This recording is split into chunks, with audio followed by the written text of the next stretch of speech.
गाड़ी लेगा यार, गाड़ी लेगा इधर ना साइड में लेगा।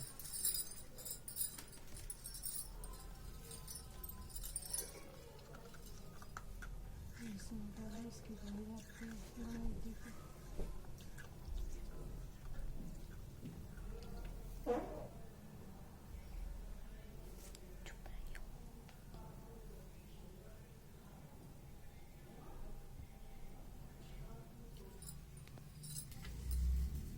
अब थम आप दो के बैठो जिसके हाथ धुले नहीं है।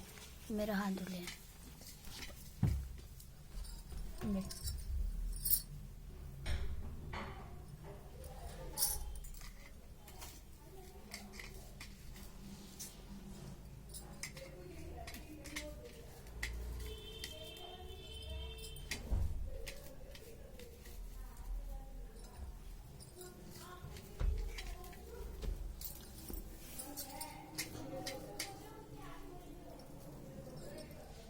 सही से बैठो सना,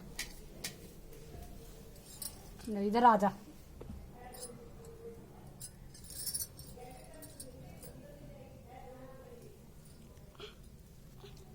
श्री गणेश जी की कथा। एक बुढ़िया थी, उसका एक बेटा और बहू थी। वे बहुत गरीब थे। बुढ़िया माई हर रोज गणेश जी की पूजा करती थी। गणेश जी हर रोज बुढ़िया से कहते, बुढ़िया माई कुछ मांग ले। बुढ़िया कहती, मैं क्या मांगू? तो गणेश जी बोले, अपने बेटे से पूछ ले। तो बेटा बोला, माँ धन मांग ले। बहू से पूछने लगी तो बहू बोली, सासू जी पोता मांग लेना। बुढ़िया ने सोचा कि दोनों अपने मतलब की मांग रहे हैं, सो पड़ोसन से जाकर पूछें। वह पड़ोसन से जाकर बोली कि गणेश जी मेरे को बोले कुछ मांग ले। तो पड़ोसन बोली, पगली क्यों तो धन मांगे, क्यों पोता मांगे, थोड़े दिन की जिंदगी है, अपनी सुंदर काया मांग ले। घर आकर बुढ़िया सोचने लगी कि बेटा बहू भी राजी हो, उनकी भी माननी चाहिए। दूसरे दिन गणेश जी आए और बोले, बुढ़िया माई कुछ मांग। बुढ़िया ने कहा, मुझे सुंदर काया दे, सोने के कटोरे में पोते को दूध पीता देखूं, अमर सुहाग दे, निरोगी काया दे, भाई दे, भतीजे दे, सारा परिवार दे, सुख दे, मोक्ष दे। गणेश जी ने कहा, बुढ़िया माई तूने तो मुझे ठग लिया, सब कुछ मांग लिया, अब जैसा बोला है वैसा ही हो जाएगा। और गणेश जी अंतर्धान हो गए। अब बुढ़िया माई के यहाँ सब कुछ वैसा ही हो गया। अब बुढ़िया माई के यहाँ सब कुछ वैसा ही हो गया। हे गणेश जी महाराज, जैसा बुढ़िया माई को दिया वैसा सबको देना।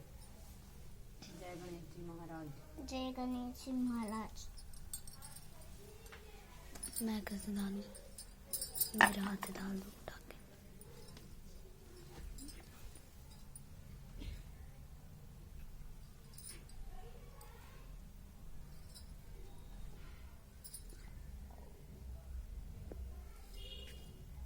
एक समय एक नगर में एक साहूकार रहता था। उसके सात बेटे बहुएं और एक बेटी थी। दीपावली से कुछ दिन पहले उसकी बेटी अपनी भाभियों संग घर की लिपाई के लिए जंगल से साफ मिट्टी लेने गई।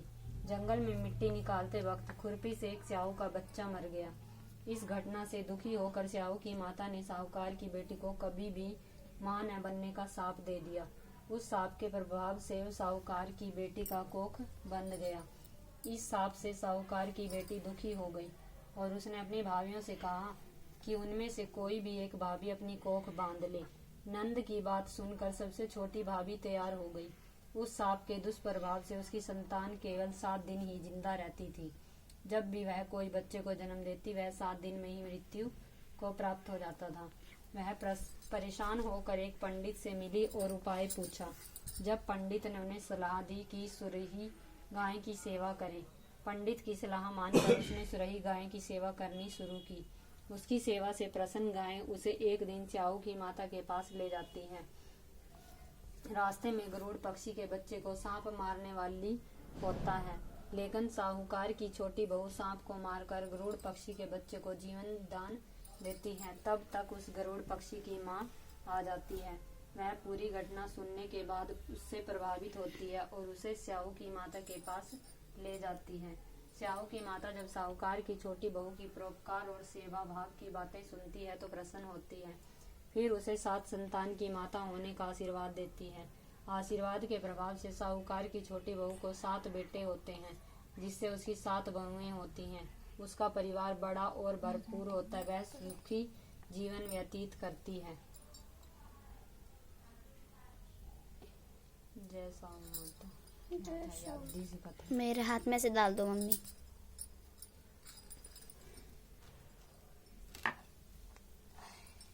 एक और पढ़ ले, यादी सी कथा थी ये तो।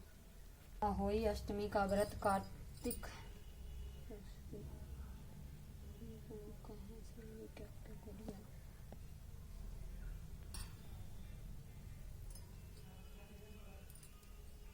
ये क्या चल गया।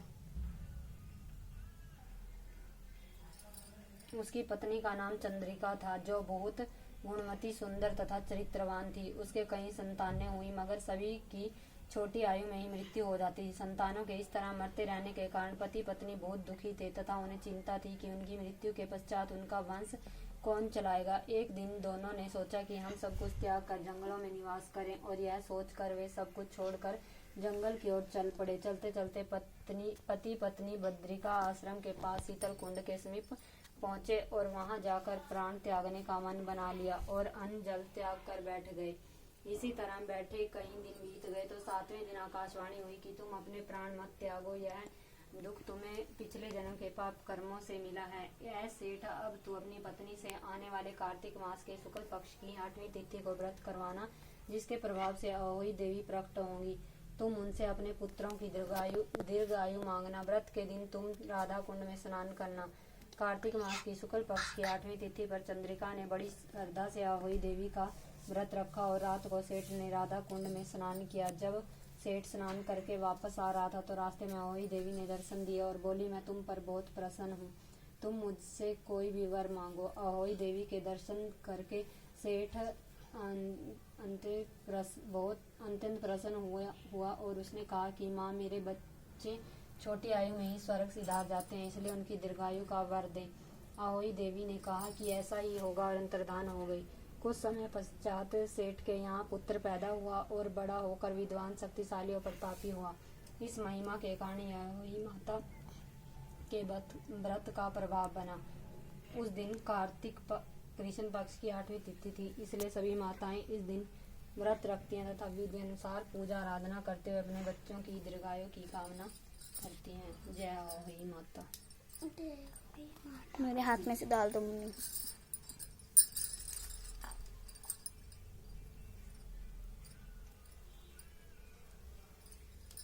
ये पता नहीं क्या चल रहा है फोन में। खत्म ना? इन सारों को भी डाल दूं मैं? हाँ, डाल दो।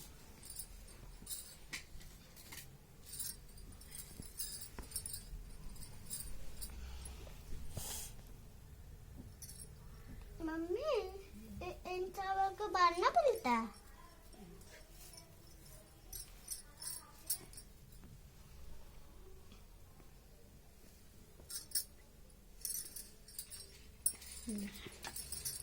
इसको खाना नहीं है। देख मम्मी क्या आ गया, देख।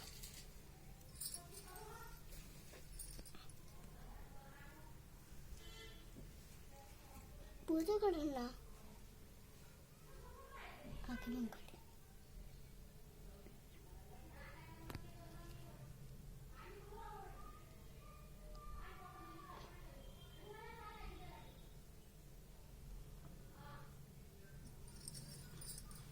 खोला खिड़की।